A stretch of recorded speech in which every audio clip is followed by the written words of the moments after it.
Alliance, where we help you to wrestle better so that together we keep real wrestling alive. Thank you very much for being here, watching or listening, wherever you get your podcasts. So, first things first, let's go ahead and get the announcements out of the way. So next week, the classes at UCLA will start. And so we've had people who weren't students take the class, but someone who is in that situation, who's not a student at the university, told me the way, right? So people who are on the outside or who are not students, right, they can join the gym. And then once they join the gym, then they can start enrolling in our martial art classes because they are separate from regular university classes. So you don't have to like apply to get into UCLA and then apply to take these classes because these are under a different department. So you would go to UCLArecreation.com and then you can from there join the gym and then you can start taking the classes. So someone who's in the situation just told me the process because I didn't know, right? Because I just worked there, right? So but they said, yeah, that's pretty much it. And it isn't too complicated.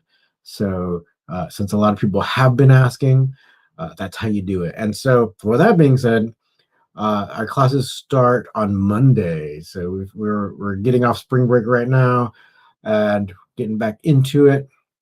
I'll be teaching catch wrestling and also kickboxing, like Chinese kickboxing, because those are my two main specialties. You know, two-time national champion in Sanda kickboxing and trained in China and all that. Besides all the catch wrestling stuff, so you can be there. So we definitely have a lot of offerings. If you can't be there, you don't want to join the gym at UCLA, you can always train with us at Fight Science MMA in Mid-City, Los Angeles. So we'll definitely be there every Thursday night, 8:30 p.m. And if you can't train with us, you can always join our membership at catchwrestlingalliance.com. Or if you don't want to support us, you can support us through our YouTube channel. We have memberships there, and we offer all kinds of extra videos that are that you can access only, members only. And with that being said, if you have something that you know very well and you want to teach online, then check out Kajabi. It's all in one, and that you can link down below. And so check it out. It's basically your one-stop shop for teaching online. It's pretty great, and they added all this extra features. So like one of the things that I think a lot of places are adding, but it's a really cool AI feature that basically will go over all your website, all the stuff that you need to all the stuff that you know, and then it'll kind of guide you as to like what you should create next. So kind of takes some of the thinking out of it. My cat, I gotta just make sure my cat doesn't turn off the recording. All right. So, all right. With that being said, we actually have kind of a long one today because what I wanted to do is I wanted to not just kind of talk about the things. I kind of want to give you real information in a easy to understand way. And I feel like if I were to just like kind of ramble off facts and stuff, then it would just be like boring, right? So, but what we're gonna do, and because I do think we need, or this topic needs like some time. So I did one of those Notebook LM deep dives. So what you do is on that website, which I believe is free, right? So it's a really cool website. So what you can do, like if you have information, you can enter it all there, right? So websites, YouTube, PDFs. Oh man, my cat is really messing with my computer today. So, all right. So it's a really cool website, and I put a bunch of information from Robert Drysdale, the jiu-jitsu champion, and you know he's a historian. I think he has a degree in history, and he's researched the history and evolution of Brazilian jiu-jitsu for a long time. He's written books about it. So I uploaded a bunch of information, and then what Notebook LM does is it can crunch all the information and spit it out in different ways. So whether it be what you're going to listen to now is like kind of like a podcast version, or uh, infographics, or it's really cool. It's really cool. Especially it's primarily a research tool, but um, so I wanted something that will give you all the information in an easy to understand way. So might as well get to it, because they also propose a lot of interesting things, and I kind of want for you to know, like, whether or not like catch wrestling was a big part of this evolution, and kind of what really made it evolve into what it is today, right? So let's go ahead and get to it, and then afterwards we'll kind of talk about it. So with that being said, if you're listening and you have any questions or comments, you can still make them, and then I'll talk about it after. Okay. All right. So let's go for it. Let's begin our journey. So what if I told you that the deadliest martial art on the planet actually wasn't invented by some solitary samurai like meditating on a misty mountain, Right, yeah. but it was actually shaped by a bunch of broke fighters just kind of scraping by in 1930s Brazilian circuses and, well, the physical square footage of a small bathroom. Sounds crazy when you put it like that. It does, because if you are listening to this right now, chances are you have this very specific image in your head when you hear the words martial arts origin story. Oh, absolutely. We all picture the secret master, right? The forbidding knowledge that gets passed down to this single chosen student. Yeah. But today we are dismantling that Hollywood myth completely. Yeah, we really are. Because, I mean, it is deeply comforting to believe that greatness comes from this neat little package of inherited genius. Right. But when you actually step into the historical reality of combat sports, those clean lines just completely vanish. You are looking at a messy evolutionary crucible. Exactly. And that is our mission for this deep dive into the source material today. We are unpacking the true, messy, and honestly, endlessly fascinating evolutionary history of Brazilian Jiu-Jitsu. It's quite a ride. It really is. So we're looking at a stack of historical research and transcripts from historian Robert Drysdale. And the goal here is to really understand the evolution of jiu-jitsu as both a sport and a martial art. Yeah. We're going to examine its undeniable direct relation to pre-war judo. We're going to look closely at whether or not there was, significant intermixing between judo and catch wrestling. Which is a huge point of debate, usually. Huge. And finally, we'll see how bureaucratic rule sets physically engineered the human body. Okay, let's unpack this. I feel like we have to start with the biggest myth in the room, the absolute Karate Kid narrative that the public has basically just swallowed whole. You're talking about the 1925 origin story. Right, yeah. The story goes that in 1925, this mysterious Japanese master named Mitsuyo Maeda arrived in Brazil and taught a small, physically frail local kid named Carlos Gracie all these deadly ancient secrets of the samurai. Right. I mean, it's the ultimate underdog narrative. It is perfectly cinematic, like finding out your family's secret recipe was this ancient heirloom. It is cinematic for sure, Yeah. but historically speaking, it completely falls apart under scrutiny. It's like finding out your family's secret recipe didn't come from a wise ancestor, Yeah. but was actually stolen from the neighbor's kitchen and mixed with whatever was in the fridge. Oh, wow. Yeah. To start with the most glaring issue here, there's absolutely no hard evidence that Carlos Gracie ever trained directly under Mitsuyo Maeda. Wait, hold on. Let me stop you right there. Sure. You're saying the single most famous origin story in modern martial arts, like the foundation of a global sport, is just, it's made up. Yeah. But what about all the old photographs of Japanese immigrants teaching in Brazil? I mean, how did a myth that specific get universally accepted if there's literally zero proof? It gets accepted because, well, people want to believe it. It fits this cultural desire for a very specific kind of authenticity. Okay, that makes sense. Right. If you were trying to market a martial art in the mid-20th century, having it come directly from a mysterious Japanese master carries significantly more weight than saying, I learned it from the local guy down the street. Right, the marketing angle. Exactly. The historical record actually strongly suggests Carlos trained under a Brazilian student of Maia's named Jacinto Ferro. Furthermore, the 1925 date itself is a fabrication, or, at best, a very late-in-life guess that just got cemented into legend. Wait, how do we know the date is actually wrong, though? Because Helio Gracie, who is Carlos's younger brother and the other massive pillar in the history of jiu-jitsu, He admitted on the historical record that he hadn't even heard the word jiu-jitsu in the 1920s. Oh, wow. Yeah. We know Carlos had his first recorded match around 1921, but the famous Gracie Academy didn't officially open its doors until 1931. So that entire 1925 invented in a vacuum narrative is essentially just marketing. I am still trying to wrap my head around that. Because, wait, so if the whole 1925 invented in a vacuum thing is mostly a myth, that's like claiming Apple invented the computer without ever seeing a microchip. That's a great way to put it. If it wasn't a sudden genius invention, what were they actually practicing in those early days? Like, what was the physical art? They were practicing what historians broadly classify as pre-war judo, which at the time was also frequently referred to as Kano Jiu-Jitsu. Okay. Back then, the public used the terms judo and jiu-jitsu almost interchangeably. They didn't really distinguish between them the way we do now. So for the listener who might only know modern Olympic judo, which is, mostly huge, spectacular throws, what did pre-war judo actually look like? It was a much rougher, less restricted grappling art. Think of it as a clean 50-50 split between standing throwing techniques and groundwork. Really? A 50-50 split? Yeah. It had submissions, it had pins, and it had takedowns. Hmm. It certainly wasn't the ground-obsessed, highly specialized system we see in modern Brazilian jiu-jitsu today.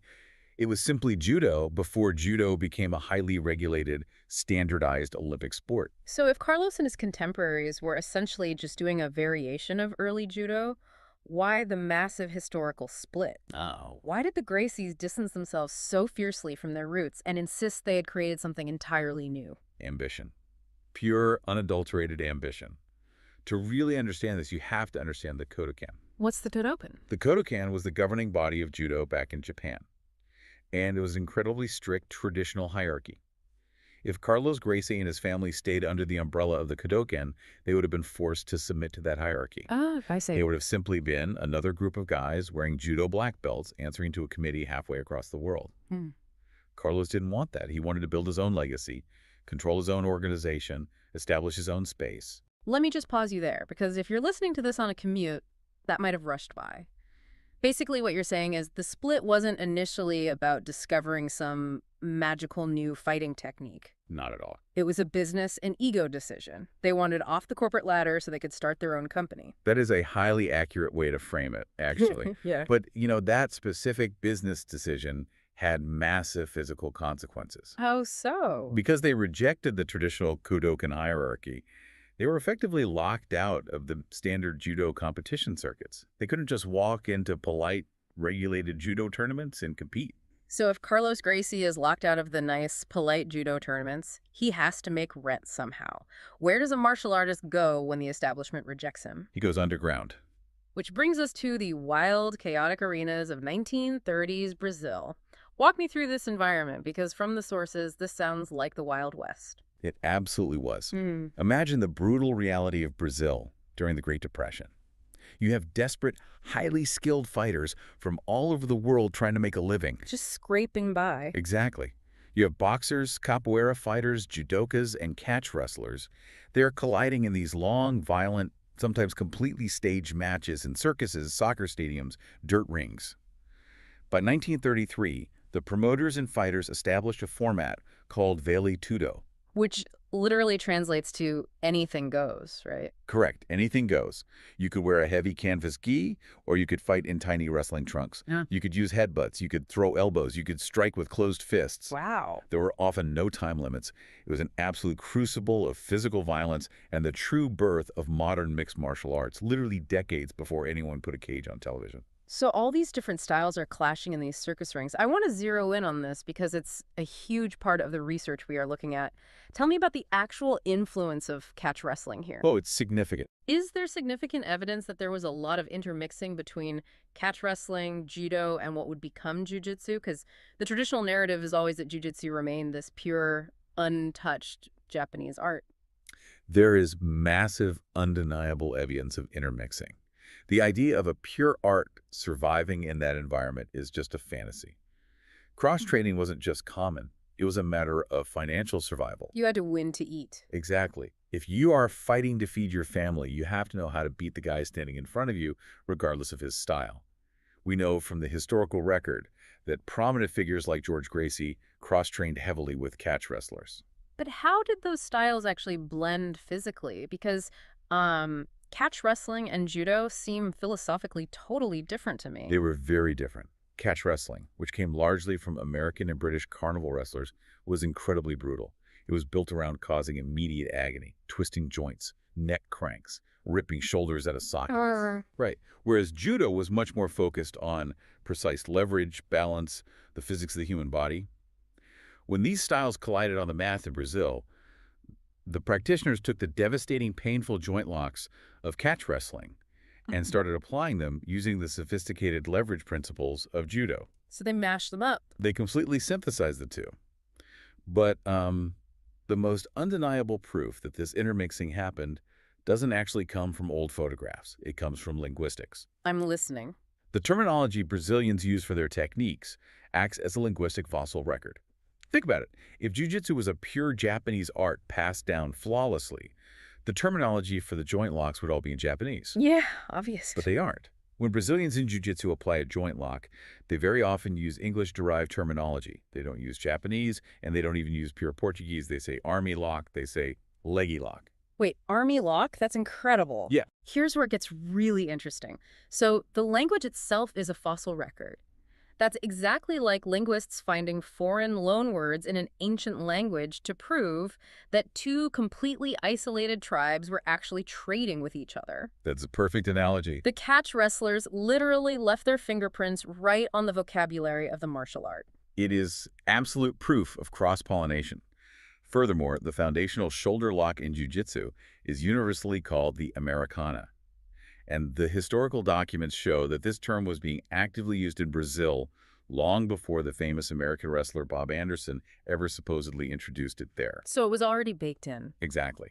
The English terminology proves that a massive amount of technique exchange was happening on those veil tudo mats. They were fighting each other, stealing ideas from each other, and blending them together just to survive. That completely shatters the illusion. But, here is the thing about surviving in the chaos of veil tudo.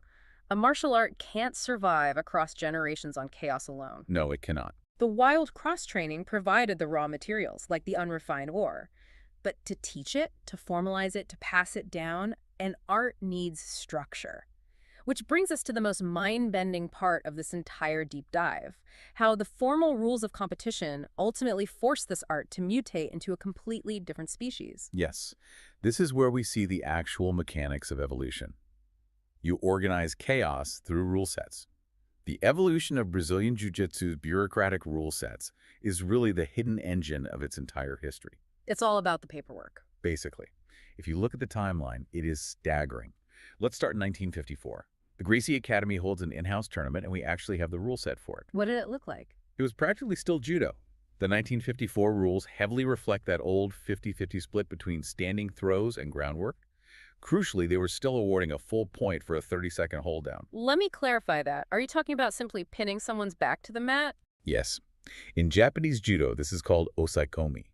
It means you have bypassed their legs and you are holding their torso flat on the ground for a set period of time. Okay. In 1954, the founders of jiu-jitsu were still valuing a pin just as highly as a throw or a submission. They were still thinking exactly like traditional judokas. Okay, so that's 1954, but obviously modern jiu-jitsu doesn't look like that at all. Today, you don't win a world championship just by laying on top of someone's chest for 30 seconds. When did that change? Fast forward to 1967. The Federation creates a completely new rule set, and this is the deliberate step away from their judo roots. They look at the hold-down rule and they abolish it. Just got rid of it entirely. Completely remove the points for simply pinning someone. Why? Because they decided that stagnation wasn't enough. Simply holding a man down doesn't finish a fight. They wanted a rule set that forced practitioners to constantly advance toward the submission. And 1967 is also when they introduced the coral belt, right? Which completely fascinated me when reading through the source material. Explain how that worked. The black and red coral belt is a perfect example of their mindset at the time. Today, high-level belts in many arts are, well, they're often attendance awards or given out just for getting old. Right, time served. Exactly. But the 1967 manual explicitly stated that the coral belt was a purely meritocratic honor. It was given only to practitioners who actively stepped into the ring and defended the honor of jiu-jitsu in actual combat against other styles. Wow. And the kicker, if you stopped fighting or if you performed poorly, the Federation reserved the right to literally strip the belt from you. You earn what you kill. That is ruthless. It created an incredibly fierce, hyper-competitive culture. But the true evolutionary marker, the exact moment the genetic code of the martial art is fundamentally rewritten, happens in 1975. The 1975 revolution. Walk me through the mechanics of this, because this really seems to be the pivot point for everything. The 1975 rule set is where jiu-jitsu officially becomes a ground-obsessed art. They changed the scoring system to heavily, aggressively favor dominant ground positions. Under these new rules, they awarded 4 points for achieving the mount position, 4 points for taking the back, and only 2 points for a standing takedown. Just to visualize this for the listener who might not watch combat sports, taking the back means you are literally attached to your opponent from behind, wrapping your legs around them. Right. They can't strike you, they can't see you, and they can't defend their neck effectively. It is the ultimate checkmate position. But you're telling me that in 1975, they decided that getting to that position was worth twice as many points as picking a man up and slamming him to the floor. Why the massive shift in value? It was a perfect storm of environmental and historical factors. First, you have to look back at their Vale Tudo experience. When you were fighting bare knuckle for 30-minute rounds, you do not want to stand on your feet and trade punches where anyone can get knocked out by a lucky shot. That's just a coin flip. Exactly. You want to drag the opponent to the ground, get to the mount position, and hit them. And specifically with open-handed strikes, right? Because if you punch a human skull with a bare fist, you will absolutely shatter the bones in your hand. Without a doubt. So you need to grapple them to the floor where you have total control. Exactly. The ground was simply the safest environment for long-term physical survival in a no-rules fight. The second factor was institutional. Remember that ambition we talked about earlier? Leaving the Kodokan. Right. They wanted to completely differentiate themselves from Olympic judo. Judo in the 1970s was moving heavily toward becoming a pure, aesthetic, stand-up throwing sport for television. Oh, I see. By abandoning the stand-up game and putting all their chips on the ground, which was the space, judo was actively neglecting. Jiu-jitsu claimed its own unique territory. They found a massive vault of martial arts knowledge that the establishment had left completely unguarded. That is brilliant. And the third factor? The third factor is purely logistical. Unlike judo or wrestling, which had government funding, universities, and massive gymnasiums, jiu-jitsu in Brazil was an entirely private enterprise. It was severely underfunded. Okay. They were operating out of tiny, cramped, private rooms. You literally did not have the physical square footage to practice massive, high-amplitude standing throws safely. If you have 10 adult men in a room the size of a large bathroom, what do? You start your training on your knees? Yes. It's so unbelievably mundane, but it dictates everything. It's like introducing a massive tax break for solar energy. Suddenly, overnight, everyone in the country is building solar panels because the system rewards it. Right. The 1975 rules were essentially a massive tax break for taking the back. So what does this all mean? Does this mean the bureaucratic rule makers are the true inventors of the martial art? That's a fascinating way to look at it. Because if you incentivize the back take with the highest possible points, you aren't just rewarding a single move. You are biologically engineering an entire generation of back take specialists. You are literally shaping how the human nervous system reacts in combat through a clipboard and a point system. If we connect this to the bigger picture, the answer is a resounding yes. Bureaucracy dictates biomechanics. Human beings optimize for the rewards in their environment. Always. The 1975 rule set gave us jiu-jitsu's greatest technical contribution to the world, which is the overwhelming systematic emphasis on taking the back. No other martial art in human history has prioritized the back take to this degree. Wow. It is precisely why the rear naked choke remains the single most common submission in modern mixed martial arts today.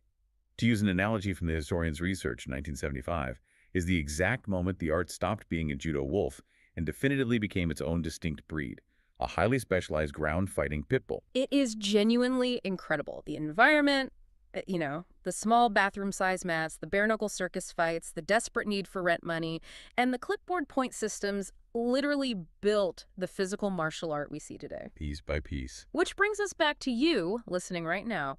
Why does a deep dive into 1930s Brazilian combat sports matter outside the gym? It matters because it proves that what we so often categorize as sacred tradition or the product of solitary genius is usually just a snapshot of a highly adaptive, chaotic, and collaborative process. Absolutely. We are culturally obsessed with the myth of the lone creator on the mountain, but reality is always a group effort, heavily shaped by physical constraints, economic survival, and environmental pressures. Precisely. Whether you are learning a martial art, studying a new software language, or analyzing a corporate business strategy, you are inheriting the results of environmental pressures. You aren't looking at a clean blueprint handed down from the heavens. You are looking at a living, breathing, desperately adapting organism. Constantly changing. And understanding that allows you to see the systems you interact with every day in a completely different light. You realize that the rules of any discipline aren't carved in stone. They are just the current version of the code. And code can always be rewritten. Which leaves me with a final thought I want you to chew on today. Think about the unwritten rule sets you operate under in your own life or your own career right now. What are the specific metrics you are currently optimizing for? Because if you suddenly change the points, you reward yourself with valuing a completely different skill or prioritizing a completely different metric, what entirely new, highly specialized version of yourself would naturally evolve over the next 5 years. Yep. So I know that was long, but I wanted to put it in that kind of format because I think it's easier to understand or to follow along, and they can give a lot of information just right away, and hit you like with one fact after the next in a more interesting way. So hopefully you got the main idea. It's like a long time ago, the word judo and jiu-jitsu were virtually interchangeable. So just what we have nowadays is Brazilian jiu-jitsu. It's basically what evolved in Brazil, and they actually kind of took that word specifically, and that's how it. I think also maybe to differentiate itself, because especially since a lot of people don't know the a lot of people wouldn't have known the difference. So same thing, like if in English we say martial art, and then like there's so many different martial arts. So like people don't know the names of these things, then might as well give it a different name. Still kind of sounds different or exotic or whatever. So, but one thing I kind of like to mention, where it's like even in a lot of these old jiu-jitsu and judo books, they still aren't doing quite the same things or the same kind of mat wrestling as catch wrestling or just wrestling in general. That still seems to be different, but like how you saw or how you might have heard where, and I kind of wish they pronounced it in more of a Brazilian accent, but it wasn't really army lock, right? It's like an army, like an arm. They meant arm lock or leg lock, right? That's kind of more closer to how the Brazilians kind of pronounce leg, the word leg. So, and so you have a group of people who are more heavily using like these toe holds and stuff to control someone by a limb, to move them around. So when they kind of experience that, and then and this isn't just with the martial arts, this is with a lot of literature and stuff. So it's like these very ancient books. Historians, they can kind of find out when different groups of people made contact with each other by what they call like loan words, where it's like words from another language start entering like the literature and stuff. So it's kind of, I think Drysdale makes a great point with that, because it's something that we see all the time. A lot of people, when they're studying ancient books, even like the Bible and stuff, that's when you start seeing these words from other languages enter the common writing, that these groups had contact with each other and were, doing things. In the case of martial arts, you have a lot of people intermixing and training together. But then say like what we see nowadays, yes, like how they mentioned at the end, you'll have jiu-jitsu heavily valuing the back take, whereas like say in wrestling, even in amateur wrestling, like what we do in the United States, like being on someone's back isn't like the end of the world. But you'll see how like the philosophy, kind of how they said, it's like what do you like the way what you reward is like how you're going to be viewing and approaching this type of sport. So you'll still see people thinking like, oh, if anyone goes near your back, it's done, it's over. but then like a kid doing high school wrestling here in the United States, they're gonna know that it's definitely not over. There's so many techniques that you can still employ to escape and to be fine. So you'll see how it'll change the perspective. So that's why I think like even people who are doing valetudo, they always talk about how valetudo had more of more like the Brazilian catch wrestling. But even nowadays, it looks pretty much just like no-gi jiu-jitsu, because they totally disregard like the pin, like the wrestling pin, and so it's pretty much looking a lot like your standard no-gi jiu-jitsu. And so actually even nowadays, so speaking of evolution, right? So we're seeing nowadays in modern no-gi jiu-jitsu, people really have like heavily emphasizing like stuff that's amateur wrestling stuff, like the wrestle up and the other like double leg takedown and all these different things, because it's still evolving, right? So you have the time period where they emphasized passing guard, and then they hated leg locks, but now leg locks are the big trend. And so just know that a lot of these things are trends and they're always evolving. So the thing I guess that you kind of want to stay away from is kind of like the absolutes, where saying like, oh, certain techniques don't ever work, because a lot of times it might just be a trend, and that pretty soon we're going to be evolving to doing something else. And actually I think we kind of are, especially with nogi.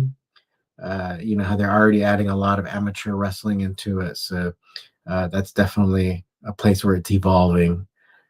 So with that being said, I think the catch wrestling. Well, let me know what you think also. All right, so the catch wrestling in particular might not have been kind of like the biggest of influence, right? But it definitely had an impact, right?